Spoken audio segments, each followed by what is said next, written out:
Olá, seja bem-vindo a mais um podcast. E hoje recebemos aqui duas pessoas especiais, particularmente são família. Recebemos aqui o Marcos e o Marcelo, dois grandes advogados do escritório de Delafina, e vão nos contar um pouco da história da advocacia em Mojimirim. Se não me engano, foi o primeiro escritório que Mojimirim teve registrado na OAB. Então, com vocês, eu quero partilhar a presença dessas duas personalidades. Seja bem-vindo, Marcos, seja bem-vindo, Marcelo. Muito obrigado, Nelson. Quero deixar aqui os parabéns para você, para a Associação Comercial, em divulgar esses vários segmentos que nós temos e é o que nós estávamos precisando na nossa cidade. Porque, me perdoe eu alongar um pouco, mas eu entendo que a nossa cidade está um pouco parada e tenho percebido que você, através da associação, está movimentando essa área, essa parte da cidade. Então, meus parabéns e que tenha grande sucesso e que alcance o objetivo que você tem em mente. Muito obrigado. Nelson, a gente agradece o convite, de a gente poder compartilhar aí tantos anos de história, do escritório aí, poder ajudar principalmente os comerciantes de Mojimirim com essa sua iniciativa, realmente está de aplausos. Obrigado. Mas hoje nós vamos falar do escritório Delafina, tá? Eu sei que vocês estão no comando, mas eu quero conhecer um pouquinho da história. Quando e como surgiu esse grande escritório? Nelson, isso surgiu em 1969, porque o Gastão já formado... 69, olha, eu nasci em 68. Em 69, o escritório começou, mas com os irmãos Delafina, porque o Gastão advogava junto com o doutor Geraldo Filomeno, de 62 até 69. Aí o Luiz se formou em 69 e os dois fizeram a fusão e eu trabalhava numa empresa aqui em Mojimirim. Eu fui convidado para ir administrar uns negócios que eles estavam idealizando, porque sempre foram empreendedores. Eu vou até falar, montou-se um consórcio em Mojimirim, naquela época, de 500 consorciados. Imagina, em 1969, e ele falou, Marcos, você venha para administrar isso aí. E aí fiquei junto, fui aprendendo, me obrigaram, entre aspas, a fazer direito, tá certo? Porque eu já era contador, eu era formado em ciências contábeis. Você era contador, era ciências contábeis, né? Ciências contábeis, eu não era contador, eu era economista. Economista. E aí depois eu estava fazendo científico, então eu fui convidado, e trabalhando em Mojimirim, fui convidado a fazer parte do escritório. E aí ficamos juntos, estamos até hoje, agora com o filho. E agora você está passando o bastão para o filho, é isso? Já passei. Já passou? Só fico irritado com as coisas, é isso. Ele só vai pedir dinheiro lá, viu, Nelson? Tem que dar ainda. Tem que dar. Não, tá certo. É uma história toda criada aí, né? Como Nelson? Que é, Marcelo, ter essa responsabilidade, né? Porque, olha, tem uma gama de pessoas incríveis atrás. Exatamente, Nelson. Assim, eu sou advogado desde 2000, mas desde 98, então eu já estou há mais de 25 anos aí atuando. Você foi obrigado a fazer direito também ou não, que nem ele? Não, você sabe que não. Eu fiz colegial técnico em Campinas, em processamento de dados, e aí, na época de fazer vestibular, ainda tinha um pouco de dúvida, e nunca, meu pai ou minha mãe, os meus tios, nunca obrigaram, nunca. E aí eu prestei vestibular e falei, vou tentar fazer o direito. E passei, e fui meio que de paraquedista, assim, falei, vou fazer a faculdade. E adorei, me apaixonei pela disciplina, pela matéria, e estamos aí já há bastante tempo, mas é isso que você falou mesmo, é uma responsabilidade grande, porque eram três, né? Não era só meu pai. Era o Gastão, que era referência, o Luiz, o Marcão, então era uma bagagem grande para carregar aí. O Gastão foi durante muitos anos o procurador jurídico da associação. E ele não cobrava nada por isso. É verdade. O Gastão foi procurador jurídico também da Prefeitura de Mojimirim, da Prefeitura de Mogi Guaçu, de Conchal, de Jaguariúna, tudo isso ele foi procurador. Era um homem, sabe, ele gostava disso, ele gostava da profissão. Ele não admitia que se fizesse alguma coisa errada. Pra você ter uma ideia, quando eu comecei a advogar, nós tínhamos 20 advogados na cidade só. 20? 20. Hoje tem mais de 700. Então, veja só, a cidade tinha, não sei se você sabe, eu fui vereador, presidente da Câmara. Foi vereador também? Eu fui o segundo mais votado da história de Mojimirim. Jura? De 73 a 77, no primeiro mandato do Luiz de Amoedo Neto. Foi. Tempo que se fazia campanha em cima do caminhão. O palanque era uma carroceria de caminhão, de bairro em bairro. E eu tive, na época, 910 votos para 13.800 eleitores. Foi muito bem votado. Foi. Só ganhou de mim o Toca, que teve 1.200 e poucos. Mas só o Toca e eu, desculpa ter cortado aí, levamos para a Câmara 4 vereadores, como se diz na gíria, arrastados. Puxamos. Caramba! Você vê, 2 pessoas de peso mesmo, né? Graças e o trabalho, misturando, não era o tema, mas... e o trabalho nessa Câmara, nessa época? No início, ótimo, idealismo em primeiro lugar, mas chegou uma época, porque veja só, eu fui líder do prefeito no primeiro biênio. No segundo, eu fui eleito vice-presidente. Mas o presidente da época, ele estava comprometido com a prefeitura em razão de um loteamento que ele tinha na cidade. E nós não queríamos isso. Então, houve que se deu, tem que se falar a verdade, porque está lá nos anais da Câmara. Ele foi afastado. Olha. E eu assumi e fiquei até o fim. E outra, vou contar aqui. Não se recebia nada como vereador. Salário. Nada. Mas o Geisel tinha uma lei já assinada por todas as câmaras do Brasil para a aposentadoria de vereador. Eu, no último dia do meu mandato, eu fui obrigado a ir a Campinas, o CEPAM, se eu não me engano, eu não me lembro a sigla, a assinar esse convênio com o IPESP, porque eu não tinha assinado, e a ordem veio de Brasília. O presidente da República disse, se você não fizer, o batalhão vai te buscar. Nossa. Era assim. Era regime militar, né? Era regime militar.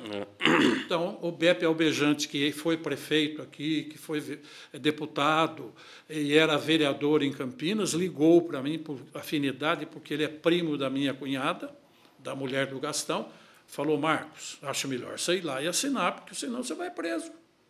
Então, eu assinei o convênio de aposentadoria.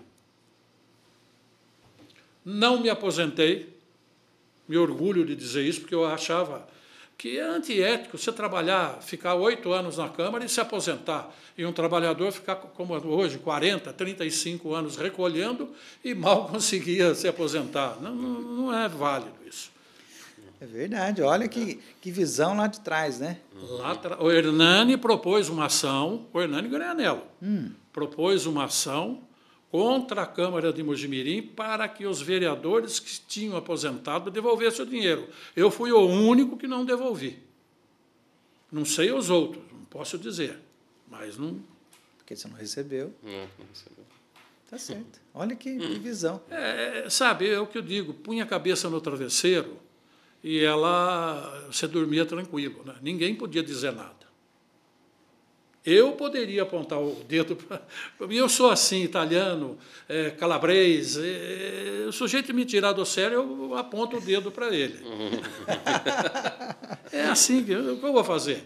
Talvez seja um defeito meu, mas eu prefiro ser assim do que ser ao contrário. Tá certo. Gosto dessa posição. E, olhando por esses lados, a gente vê como houve muita transformação. Né? Na Câmara, na política, na profissão. E na profissão de vocês, que vocês viram muita coisa acontecer. E hoje estão entrando num novo segmento, numa nova atitude. Conta um pouquinho de como está sendo esse trabalho hoje.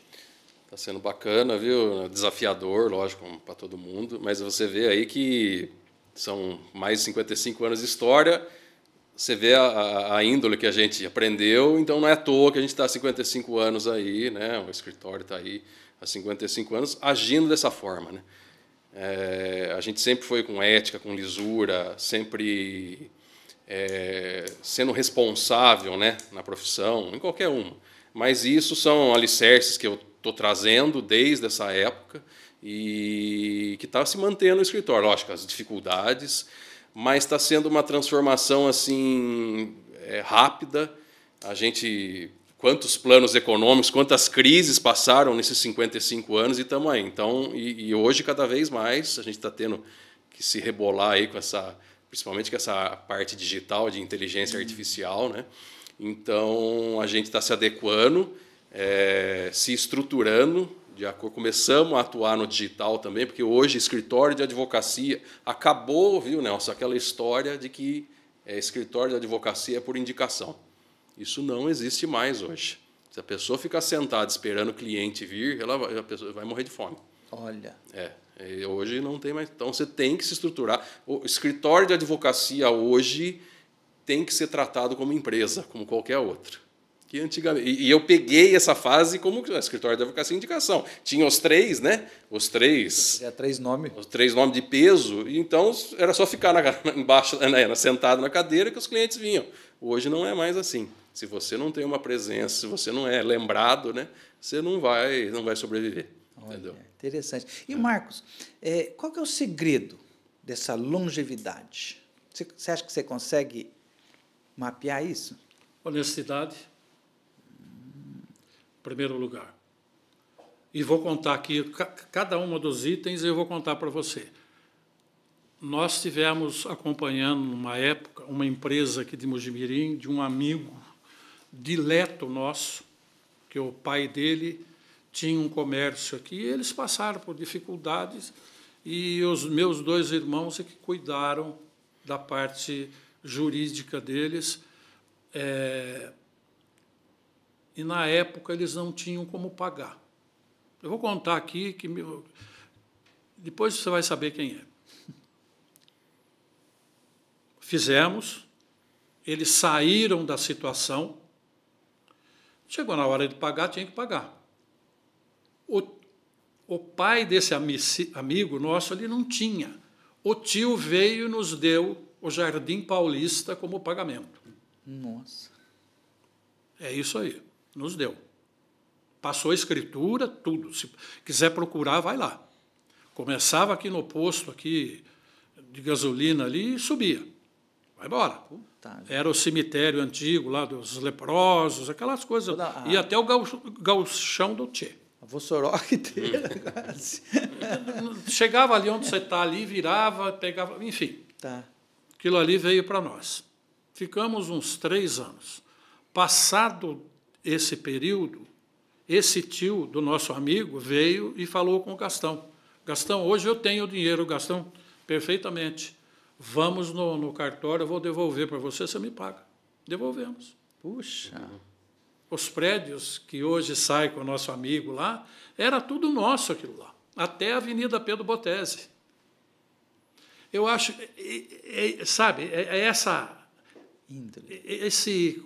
raiz que nós pegamos lá, que o Gastão, meu pai ensinou. Meu pai não tinha estudo nenhum, mas falou, meu filho, seja honesto, trabalhador e que vocês vão vencer na vida. E foi isso que aconteceu. Essa é uma das coisas.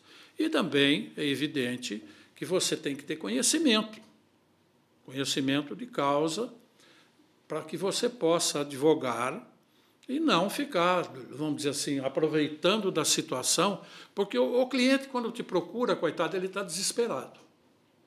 Você pode aproveitar dessa situação e... Não. Em primeiro lugar, vamos defender os interesses do cliente. Depois, né, como o Marcelo está fazendo hoje, eu vejo. Eu assisto de longe e fico com orgulho disso aí. Primeiro, ele atende o cliente. O cliente chega lá endividado, o banco arrancando tudo que tem. É verdade. Ele está fazendo direito bancário, é isso aí. O banco não quer saber. E o Marcelo devagar vai indo, atende um, atende. Quer dizer, cada dia ele está crescendo mais, eu estou percebendo. Nesta área em Mojimirim, ele está melhor que... Não sei não, se associou a uns colegas de fora, porque tem que ser. Sozinho você não adianta. É como ele falou, é empresa. E o Gastão, quando montou a empresa em 91, eu e o Luiz somos críticos disso daí. Para que empresa? Ele falou, vocês vão ver mais tarde. O Gastão tinha essa visão. Tinha visão longa. Por isso que foi, da região, foi o primeiro escritório. Personalidade jurídica, e assim foi. Então, eu reputo que essas duas coisas que eu disse é primordial na advocacia. Entendeu? Então... Gostei. E, Marcelo, então hoje o escritório tem uma especialidade? Isso, tem. Ele está bem focado nessa parte de direito bancário, de revisão de contrato com juros abusivos. Explica um pouquinho para a gente como é que funciona isso, porque eu acho que é um tema que muita gente se interessa. Interessa, sim. A gente está vivenciando aí meio obscuro, ninguém fala isso, mas o país vive uma crise, né, financeira muito grande aí, e as pessoas estão endividadas. Tá? Então a gente atua nessa parte, ajudando essas pessoas com muitos consignados, com empréstimos bancários que consomem mais da metade do salário da pessoa. Então a gente consegue rever esses contratos, fazer uma apuração, financiamento de veículo, muitas vezes com juros extorsivos, venda casada. Então também nessa parte a gente consegue atuar. E hoje, muito também, né, está todo mundo sofrendo isso, golpes bancários. Os golpes das mais... Até o golpe do falso advogado, você já deve ter ouvido falar. Mas, assim, isso tem uma responsabilidade do banco, queira ou não queira, mas, lógico, você precisa fazer todo um trabalho para comprovar essa responsabilidade do banco e fazer essa prova. Mas, assim, os bancos, eles têm essa responsabilidade de abrir tantos créditos. Falou assim, como é que você abre? Uma pessoa super endividada, você abre mais crédito para ela se atolar mais ainda, né?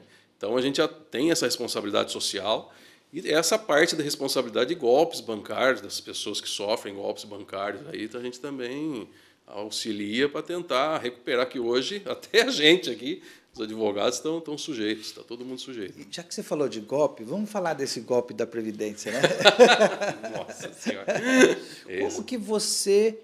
Como que o escritório consegue contribuir e ajudar essas pessoas que sofreram essa ação maliciosa? Exatamente.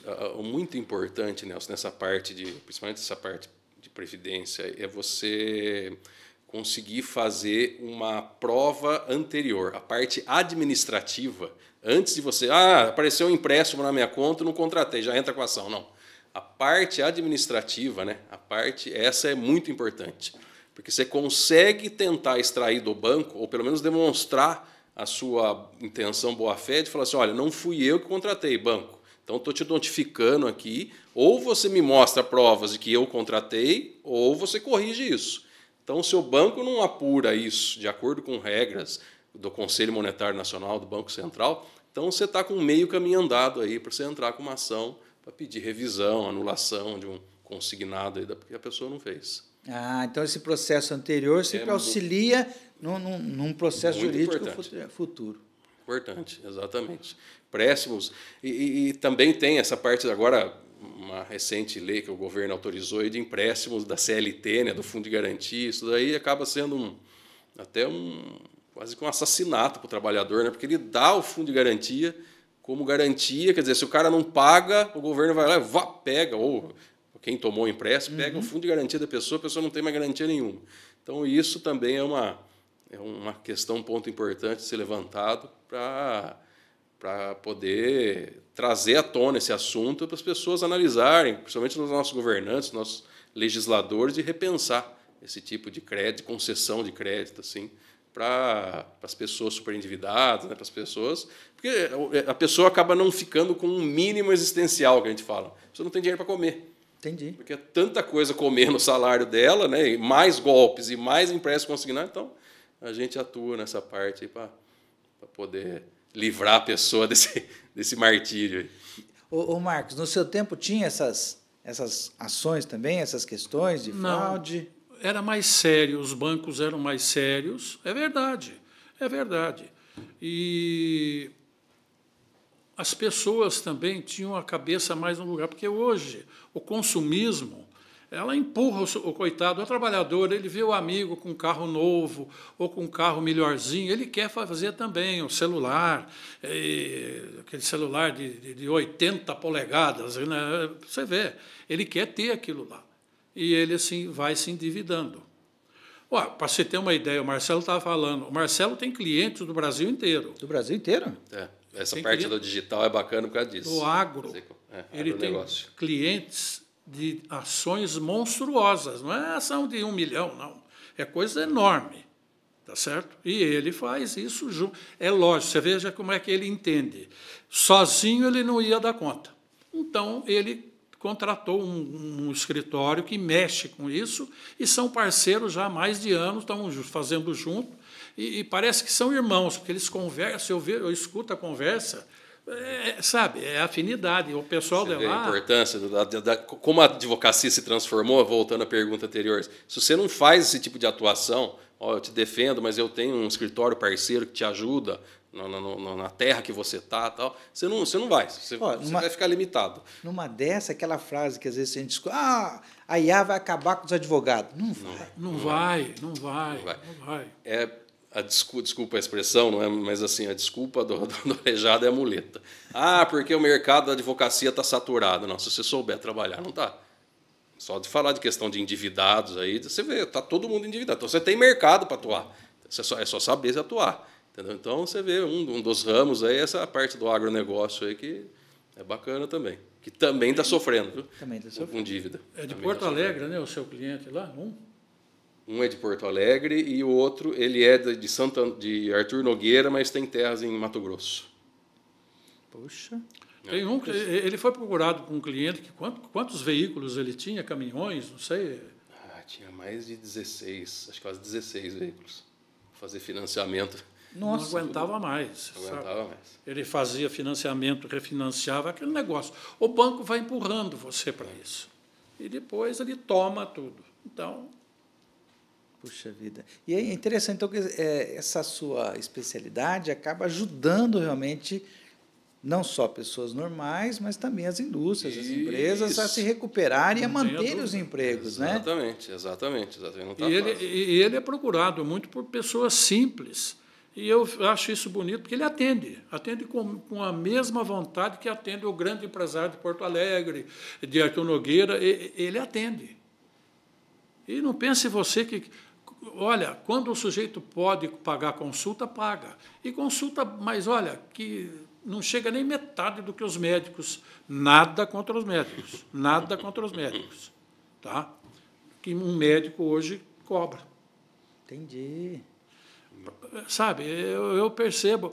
Eu fico sentado na minha mesa, Nelson, isso aqui até é cômico. E ele na mesa dele. Eu só fico escutando assim, plim, plim, plim, plim.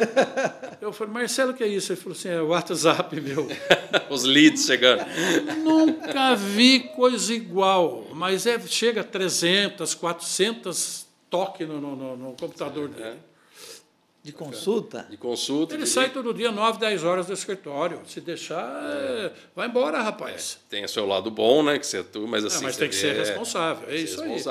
Chegou, tem que responder. Tem que responder, tem que ter a hora do almoço, não tem a hora que chega. Já que você falou da risada, eu queria que você contasse alguma história que fosse assim interessante da advocacia lá de trás, ou aqui do meio, ou de alguma coisa recente. Eu tenho tantas que...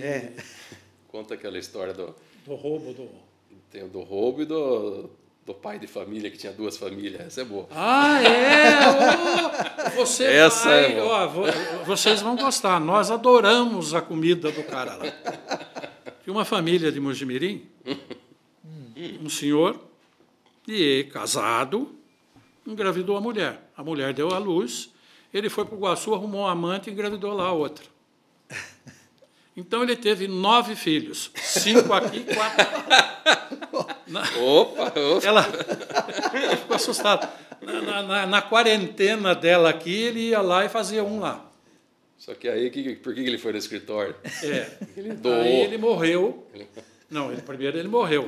Antes dele morrer, ele tinha comprado uma casa no nome da mulher de Mogi Guaçu. E ele tinha uma propriedade rural por aqui. Passado o tempo, ele faleceu.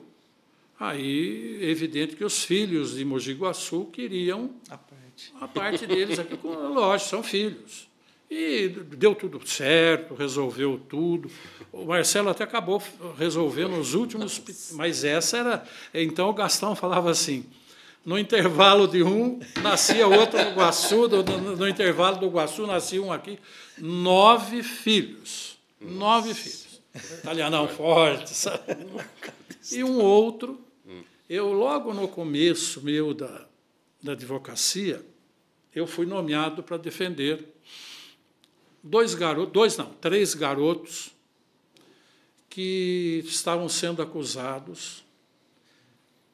A Mogiana estava fazendo o traçado dela aqui novo, estava fazendo a terraplanagem e tal.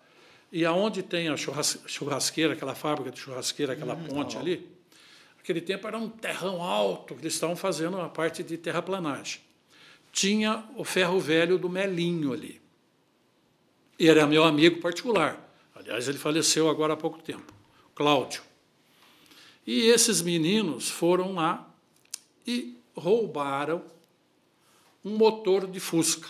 Meu Deus. Mas, Nelson, aí que entra a argúcia do advogado. Eu fui defender os 2, porque um conseguiu fugir. Os 2, eles não pesavam juntos 80 quilos. Magro. Eu já fiquei com aquilo na cabeça. E mandei fazer a perícia no motor. Aí o perito disse que pesava 100 quilos o motor. Eu não sei se pesava ou não, mas o perito, na época, o Fusca, disse que pesava. Aí eu questionei em juízo, encurtando, se eles, com aquela compleição física dos 2, eles conseguiriam tirar da onde estava o motor, um barracão que estava quase 100 metros de distância, trazê-lo até a perua, porque eles estavam com uma perua Kombi também, e depois tentar sair. Na verdade, eles fizeram isso, eles pegaram um carrinho, mas, sabe, o doutor Celso Ribeiro, que me perdoe, o doutor Celso era o promotor na época. Eu aproveitei isso e disse, mas como eles iam carregar de lá até a perua, em 100 metros, um motor nesse peso? E o doutor Gilberto Decour, que era o juiz, ele falou, está entendendo, eu estou achando verossímil a sua argumentação. Argumentação. Eu vou pensar nisso. Não, eu vou dar sentença agora. E absolveu os meus 2 clientes. O doutor só ficou bravo. Eu falei, doutor, o senhor foi meu professor na faculdade, o senhor que me ensinou isso aqui. É verdade, porque ele dava direito penal. Como eu fiz em São João, ele era professor lá, um ótimo professor. Mas então, e tem outras tantas, mas aí já, se começar a falar isso, vai embora, né? Você foge um pouco do... Gente, eu acho que se prolongar, a gente vai ter aqui uma tarde inteira e a gente não dá muito. Mas, nossa, eu quero pedir para vocês voltarem outro dia. Sim. Tá? Para contar um pouco mais de história, contar um pouquinho mais das coisas que acontecem nesse mundo jurídico. E eu gostaria que vocês deixassem um recado, né, para as pessoas que estão assistindo, para as pessoas que nos veem, algo que possa contribuir. Podemos começar com o Marcelo? Pode. Com ele, eu não vou falar nada. É ele que vai fazer. Eu estou desatualizado. É isso. Depois eu não vou soltar o salário lá depois, lá no escritório. Tá vendo? Tem que contribuir. Tem que contribuir. Ô, Nelson, eu acho assim que as pessoas hoje... elas precisam ter muito bem definido essa parte do que elas querem para o negócio delas, né, para o comércio delas, mas nunca se esquecendo, como meu pai falou, nunca se esquecendo da parte social também, que um anda do lado do outro. Lógico que a gente precisa do dinheiro, precisa que o nosso negócio prospere, né, porque a gente tem conta para pagar, mas assim, se você conseguir aliar, né, a sua atividade econômica junto com a parte social e ajudar as pessoas, o Dr. Marcos falou, tem pessoas que a gente não cobra consulta, vem no WhatsApp, então você consegue entender a situação da pessoa e se atende, fecha um contrato lá e parcela em N vezes, você tem que aliar isso. Então, se você conseguir aliar isso, né, você não vai precisar de tráfego pago, tráfego orgânico, porque normalmente isso vai se desenvolvendo, desenrolando e o seu negócio prospera. Então, minha dica é essa. Atuem, lógico, para as pessoas atuarem. Eu vejo isso porque eu senti isso, né? Eu que comecei com a antiga advocacia com eles e hoje estou na nova, né? Com essa parte digital muito forte. Então, isso sempre, seja em qualquer momento que aconteceu enquanto eu atuava como advogado, isso sempre foi um ideal e sempre deu certo, né? Você atuar, focar no seu negócio, mas atue junto com a parte social, né? Faça para o próximo, que isso vai te fazer prosperar com certeza. Eu vou um pouquinho mais longe. Aos empresários, aos comerciantes, como eu falo, eu acredito na justiça. Eu não acredito nos homens que aplicam a justiça. Que hoje nós estamos vendo aí uma série de barbaridades sendo cometidas e o país não é governado pelo executivo, e sim pelo judiciário. Eu acho isso um absurdo, tá certo? Me perdoe se você permite, eu estou falando, não vou falar nome, não, mas é isso que está acontecendo. Você fica numa insegurança jurídica que nenhum empresário, nenhum comerciante acredita mais. Eu acredito ainda na justiça. A lei ela é boa, mas os homens que aplicam a lei é que são perigosos, fazem interesse próprio. Recentemente, uma advogada, que é esposa de um ministro do Supremo, recebeu um honorário de 500 milhões de reais agora. E uma ação absurda. Tá certo? Que ela não poderia atuar nisso aí. O marido dela é ministro no Supremo. E acabou julgando o processo que ela atuava e ela ganhou 500 milhões de reais. Então, é o que eu estou dizendo, os homens que aplicam a justiça, eu não acredito neles. Agora, a justiça, eu acredito na instituição justiça, isso eu acredito. Então, eu aconselho nunca esmorecerem, nem os comerciantes e nem os industriais. Procurem a justiça. Tá certo? Procurem bons advogados. Aos colegas que estão começando agora, que também tenham o pé no chão e tenham um norte, tá certo? A ser seguido. Não é só dinheiro que faz a profissão. A gente tem que fazer de tudo. Tudo é possível. A parte social, como ele disse. Então, esse é o meu recado. Muito obrigado pelo seu recado. Não, bem pontual, assim, né? E atual, vamos falar assim. Né? Eu acredito na justiça e não acredito nos homens atuais que fazem a justiça, que aplicam a justiça. Não acredito. Bacana. Bem, esse foi mais um Assim Pode. Eu sou o Nelsinho Teodoro, presidente da Associação Comercial. Espero que vocês tenham gostado. E se gostaram, clica no sininho aí, receba as notificações das nossas programações. Em breve nós teremos essa dupla de volta e Assim Pode, volta em breve.